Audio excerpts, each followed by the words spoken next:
Today in this video, I'm going to be showing you how to install this shifter stabilizer bracket. Now, it's pretty simple. You're going to need some basic tools. You're going to need a 10mm socket, 8mm socket here. And after that, you're going to need a small ratcheting wrench, something like this. I'll have a link down below this video for this particular one. This works really well for very tight spaces, and you could use those little Allen key style. Then you're gonna need a 5mm Allen key, which is this little guy, which actually just goes right in here like this. Great for very tight areas. Same with these other ones. These just go into. All right, well, let's go ahead and get started. Let's get this guy installed. Now, before I actually install it, I'm actually gonna take one extra step, and it's up to you guys if you wanna do the same. I'm actually going to spray paint the front of the face of this bracket in a candy red to kind of match the other accents I have on the Gsxr, and that's where we're going to be installing this guy. This is going to be on a Gsxr 1000. So if you guys would like to do the same, you guys could go ahead and purchase a silver one. Again, a link for all these products will be down below in this video. You can spray paint it any color you want, actually. So I'm going to go ahead and do that with Movie Magic. I'm going to go ahead, do that, and then I'll show you how to install this bracket.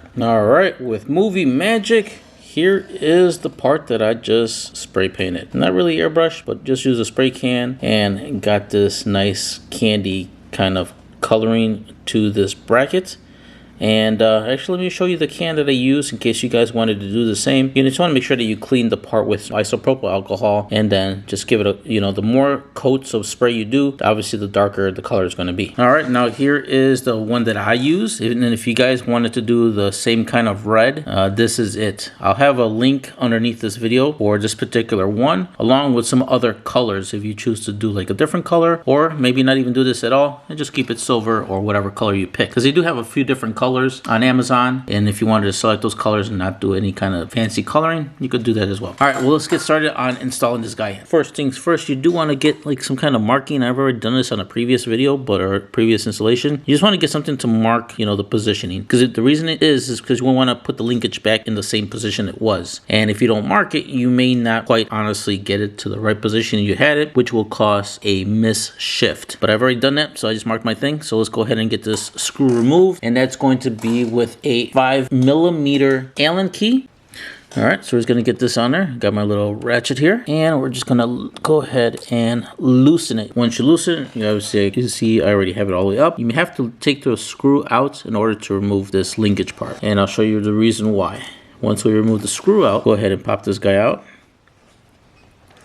So we already have it out. I'm gonna go ahead and put it off to the side. Now, if you look at the shift linkage, you're gonna see this little indentation there. And that's pretty much where the screw kind of sits. So even if for some reason your screw kind of gets loose and comes out, the shift linkage is not going to, get it focused there. The shift linkage is not gonna pop all the way up. It might be loose, but it won't pop off because of this screw being in this little indentation, preventing it from the whole shift linkage to pop out.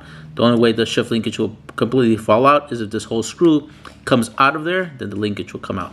But that's a pretty cool safety feature that this thing has. Okay, next we're going to be removing is these two screws. One right here, 10mm socket. Then the one right next to it is going to be an 8mm socket. So go ahead, we're going to put our 10mm right here, loosen it, and we're going to take out the screw completely. Then we're going to go over here with our 8mm socket, which is right there, 8mm. I'm gonna put it right here and then take out that screw. So I'm gonna go ahead and do that. You guys do the same. Sorry for the unfocusing, guys. I'm not sure what's going on with my camera here. You guys do the same. Okay, now that we got those two screws removed, one over here and one over there, now it's time to get our bracket and actually one spacer. And also you're gonna notice that the screws were different length on this one. Let me grab the screw right now. Okay, and also with Movie Magic, as you can see, I did paint the head of these screws black. All right, well, anyhow, on this side, it's going to be the short screw. If you notice here, we got two different lengths. The one here with the silver circle is going to be with the short screw. The other side that's black is going to be with the longer screw. Now, when we're going to install this, we're going to go ahead and install the longer screw first. Now, the reason is because we do need to put a spacer behind it. And while we're doing so, we're going to go ahead and put some thread lock. I have my thread lock here. It's the blue kind, and that's what you want to put. We're going to put some thread lock at the threads of the screw. And you don't have to put that much. I'm just going to put a little bit on here. Okay, here is my backup thread lock. As you can see, it's a nice little tube right here, and it's also the blue thread lock. Okay, so first things first, what we're going to do is we're going to grab our bracket, which is right here, And then we're gonna get the long bolt. Sorry for the unfocusing, guys. Some of my camera's having some major issues here. Okay, we're gonna slide the bolt in like this on the left side. Next, what we're gonna do is we're going to grab our small little spacer that came with the kit, and we're gonna go ahead and slide that as well. And the spacer is only gonna go on this side. So go ahead and slide the spacer all the way in. Okay, now that we got our spacers, you can see it's all the way in. Now the reason is because on this part, the cover for the front sprocket sticks out just a little bit much more than the other piece over here. So therefore, that's why we need to put that spacer there so everything could be nice and leveled. All right, after that, we're gonna go ahead and get our thread lock. I'm not sure exactly where, you know, it actually starts to thread in, but I'm just gonna put enough on there so that way, you know, wherever it reaches, it's already coated. All right, so now that we got that part in, we're gonna go ahead and install it in. So I'm gonna go ahead in like this, put it right in on so, and then we're just gonna push this part in. So let me get a different view so you guys can see what I'm doing. All right, so let's zoom in a little bit. All right, so we're just gonna go ahead and push the bracket in. It's gonna go fairly in very easily. Okay, and then we're just going to go ahead and start screwing the screw in. We're just going to do a hand tighten. We're going to hold it up with our top finger and like so. Okay, all right, so that's that. Next, we're going to go ahead and we're going to grab our other bolt that came in the kit, and we are just going to put a little bit of thread lock. Same thing like we did with the other bolt, as we have focusing issues going on here. So just a little bit of thread lock, same as the other one. Just gonna put a little bit right there. Doesn't have to be that much. This should be good enough. All right, and then we're just gonna put this bolt in on this side. And again, we're just gonna do hand tight as well. Okay, now that we got these screws hand tightened, now what you wanna make sure is that you go ahead and really tighten them down. It doesn't have to be extreme tightness. So just good enough, really. Okay, so I'll go ahead and tighten these down. And you want to make sure you don't go over tightening, because the one over here on the right side is just pretty much to hold the front sprocket cover. And then this other one could be just a little bit more tighter than that one. But everything else is being held up by other things. Again, you don't want to go too crazy because you can strip the threads. And that's something you definitely do not want to do.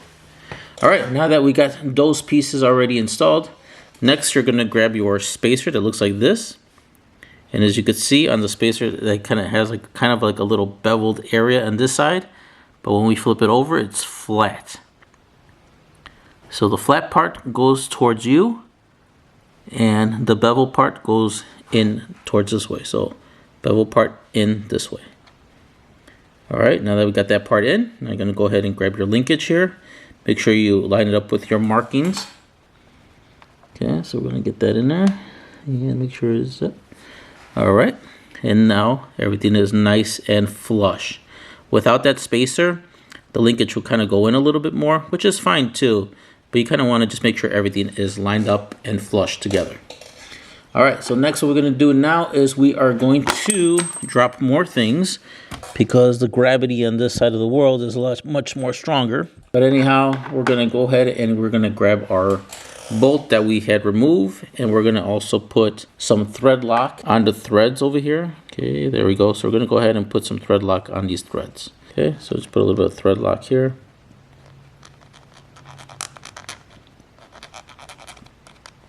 All right. That amount of thread lock should be good enough.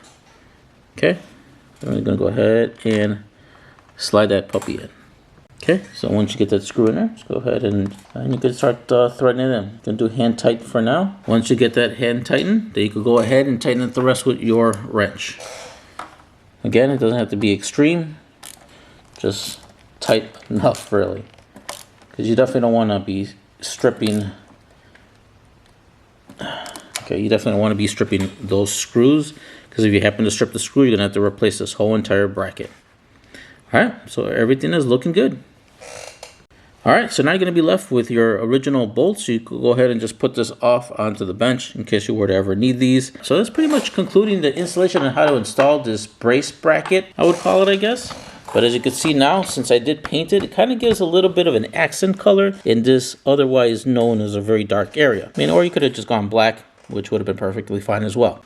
Now, before I forget, the reason I installed this bracket is because, you know, when we're out there riding and we're just constantly pounding on that shifter, you know, every little bit helps, and especially this little bracket to help support the shift linkage, which is right over here. Other than that, there was nothing there to really support it, even though it's a really big piece of metal, but you never know, anything could happen. So having that support brace over here will help that and give it that support it needs, you know, when I'm out there riding. And I know it will be a peace of mind knowing that this part is very secure and it has the support that it needs when, you know, going through the gears.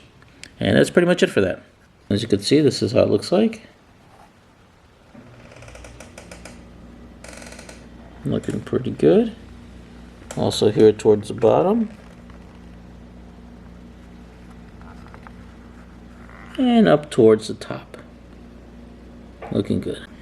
Now before I end up closing this video, just letting you know that there is a bearing right there in the center part. So you don't have to really worry about any grinding. Right now, obviously, I'm in gear, or I need to obviously push down the clutch, but it's a lot more, you know, I wouldn't say stiff, but it's a lot more sturdier than it was compared to before. So that's a definitely win and plus in my book.